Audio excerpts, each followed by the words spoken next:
Bom dia, alunos do oitavo ano do Colégio Futura, tudo bem com vocês? Hoje nós vamos começar a nossa aula de história, né?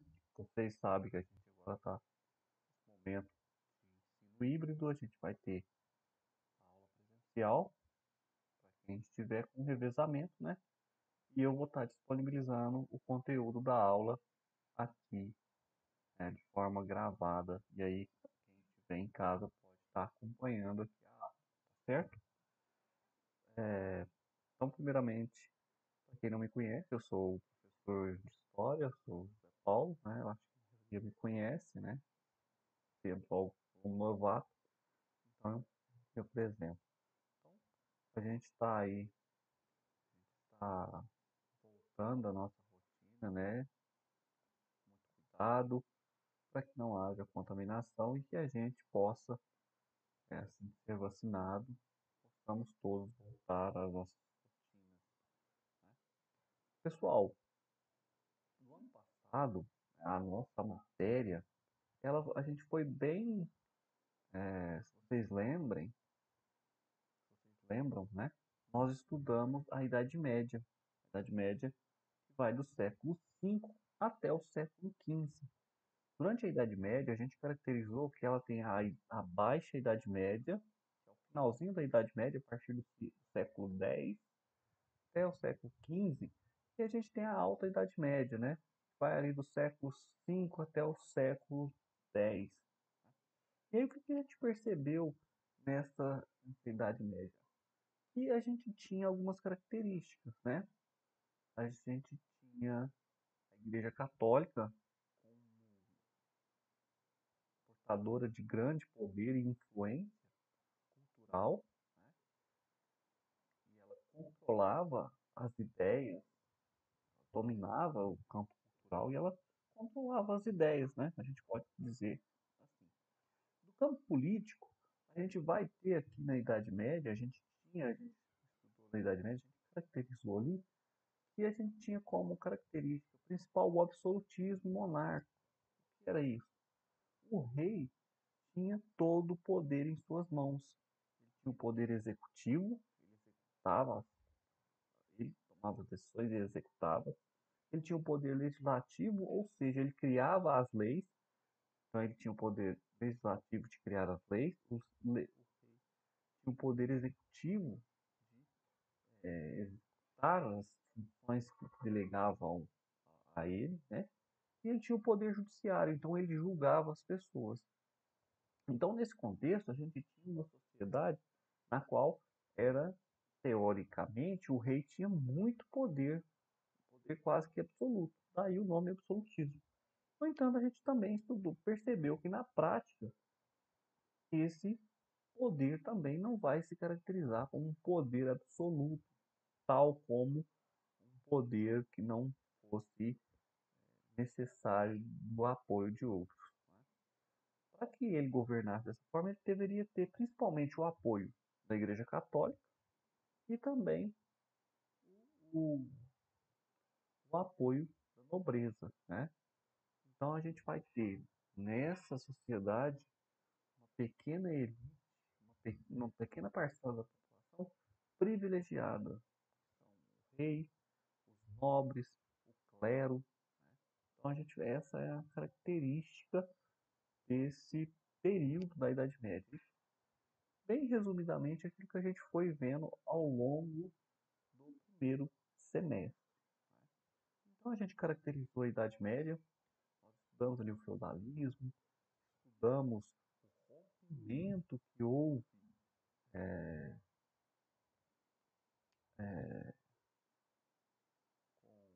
com o feudalismo, né, a partir do momento que começa a surgir as cidades, né, o período que a gente chama de Baixa Idade Média, onde começa a surgir a idade, onde começa a surgir a cidade, começa a surgir o comércio. Então, nós estudamos tudo isso aí ao longo do nosso primeiro bimestre, né? Durante todo o ano nós tivemos ali ligado à Idade Média. E por que nós estamos caracterizando a Idade Média agora, né? Nossa primeira aula de história. O tema que nosso primeiro tema, nós temos aqui o iluminismo. O que significa o iluminismo? A gente tem, a partir do século XVIII, né, o iluminismo é um movimento, a gente pode chamar de um movimento intelectual, ou seja, de filósofos, pensadores, de pessoas que queriam pensar uma nova sociedade, uma nova forma da sociedade se organizar. E aí eu quero abrir um parênteses aqui para chamar a atenção de vocês. O que eu sempre digo, porque nós estudamos a história, né? E eu sempre trabalho com essa ideia da relação passado e presente. Eu quero que vocês percebam que hoje a gente vive numa sociedade na qual nós não somos governados por um rei, né? Pelo um rei que detém um poder absoluto em suas mãos. Nós temos liberdade de expressão, nós temos o poder dividido entre poder executivo, legislativo e judiciário, nós temos uma democracia representativa. E qual que é a relação disso com o iluminismo? É que nós vamos ter aqui no iluminismo, isso que começa no século XVII, ganha força no século XVIII, ele surge na Inglaterra, ganha força na França, no século XVIII, precisamente na França, e ele vai começar a questionar essa sociedade a qual ele chama sociedade de antigo regime, essa sociedade da Idade Média, a qual era governada por um rei, onde ele tinha todo esse poder executivo, legislativo e judiciário. Então alguns pensadores começam a questionar essa ideia. Então eles vão querer que a partir do momento que exista uma divisão dos poderes, que o poder não esteja somente na mão de uma única pessoa. Então aqui a gente tem um. E tudo isso que esses iluministas vão pensar vão transformar a sociedade. E muito daquilo que nós vivemos hoje, no campo político, no campo social, diz respeito a esse momento. São resultados de processos históricos que começam aqui a partir do iluminismo. Por que nós começamos com o iluminismo? Então, porque a gente vai estudar durante esse ano, a gente vai estudar um período da história que chama Idade Moderna, onde a gente começa a ter, na verdade a gente está saindo da Idade Moderna, né? Na verdade a gente vai estudar aqui o período que chama de Idade Contemporânea, né? A partir do século XVIII, onde vai ter o desenvolvimento do iluminismo na França. Em seguida, a partir de 1789, vai ocorrer a Revolução Francesa. E essa revolução ela vai beber muito na fonte dos pensadores iluministas. E aí a gente vai ter aqui também diversas revoltas, diversas organizações que vão estar lutando contra o sistema e que vão ser influenciadas pelos pensadores iluministas. Aqui em Minas Gerais nós tivemos a, a Confidência Mineira, né? Nós vamos estudar, e ela vai estar bem próxima dessa ideia de iluminismo. Então eu quero que vocês percebam que nós temos uma sociedade hoje que busca garantir as liberdades individuais, que a gente tem um poder executivo, legislativo e judiciário dividido, de modo que um não está acima do outro, eles se interagem. Isso se dá a partir desses pensamentos, a partir desses filósofos. Então, eu quero que vocês percebam que nós somos resultados de processos históricos. E esses processos históricos transformam a sociedade. Tá? Então, o iluminismo ele vem nesse sentido. Nós precisamos entendê-lo assim para compreender a matéria do ano todo. A gente precisa entender o iluminismo. Tá bom? Então, vamos caracterizar o iluminismo, né? O iluminismo foi um movimento intelectual que surgiu durante o século 17, na verdade, não 18, como está aqui na Europa, mas é porque ele vai fazer, ele vai ter mais ressonância no século 18 na França. Ele surge no século 17 na Inglaterra e vai ganhar força no século 18 na França, né? E ele defendia o uso da razão contra o antigo regime. Então ele vai ser luz, iluminismo, iluminar as trevas do antigo regime e pregava mais liberdade econômica e política, né? De acordo com os filósofos iluministas, essa forma de pensamento tinha o propósito de jogar luzes nas trevas em que se encontrava grande parte da humanidade. O pensamento científico era caracterizado como o mais importante entre as formas de pensar. Então, por que que o pensamento científico, aquilo que pode ser estudado, analisado, questionado, e não mais o dogma da Igreja Católica? Vocês lembram que a gente estudou que na Idade Média a Igreja Católica ela detinha o dogma. O que é um dogma? É algo que não pode ser questionado, ao contrário do que é científico. A ciência ela está sempre em transformações. Ela não trabalha com verdades absolutas. Ela trabalha com experimentos, ela trabalha com experimentações, com observações, com processos que vão trazer respostas e que essas respostas muitas das vezes são refutadas a partir de novas pesquisas, tá bom?